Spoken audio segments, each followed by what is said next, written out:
اخواتي هنعمل ايه مع انبي؟ الناس كلها مركبه لنا العصب في ماتش الانبي ده، بيقول لك ماتش صعب.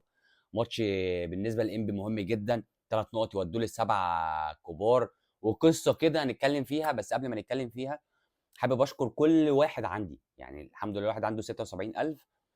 متشكر لكل واحد في 76,000 دول، لان بعد ماتش الزمالك والاتحاد وفوز الزمالك، فقناه الجزيره او صفحه الجزيره بتاعت مصر فكانت رافعه فيديو لفوز الزمالك على الاتحاد، وكان مقدمه الفيديو العبد لله.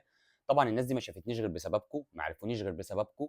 فمتشكر جدا جدا لكل واحد، يعني متابعني، وكل واحد عامل لي فولو، وكل واحد بيعمل لايك ويشير للفيديوهات وكومنتاتكم، ويعني بجد شكرا ليكم واحد واحد. نتكلم بقى على الماتش وصعوبه الماتش وايه المطلوب من الزمالك عشان يكسب الماتش ده. الماتش طبعًا صعب جدًا، إنبي عايز 3 نقط عشان يخش مع ال7 الكبار، بالنسبة له الموضوع حياة أو موت. اللي هيخلّيني ألعب 13 ماتش على الهبوط لأ، ده أنا ماتش واحد أكسبه هيخلّيني ألعب مع ال7 الكبار، فبالنسبة له ماتش زي ده حياة أو موت زي ما حكيت لك.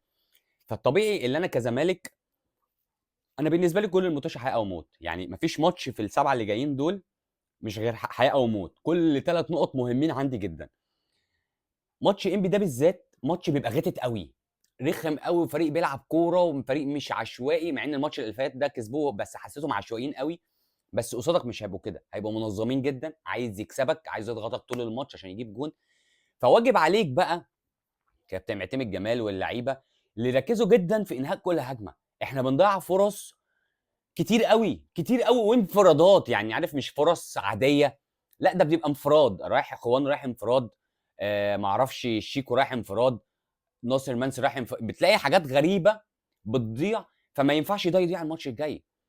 كل فرصه مهمه جدا جدا جدا الماتش اللي جاي ده بالذات، لان ماتش زي ما بقول لك انت بتلاعب فرقه هي حياه او موت. انا كسبت هلعب مع ال7 الكبار وهريح دماغي من الدوشه اللي تحت دي خالص.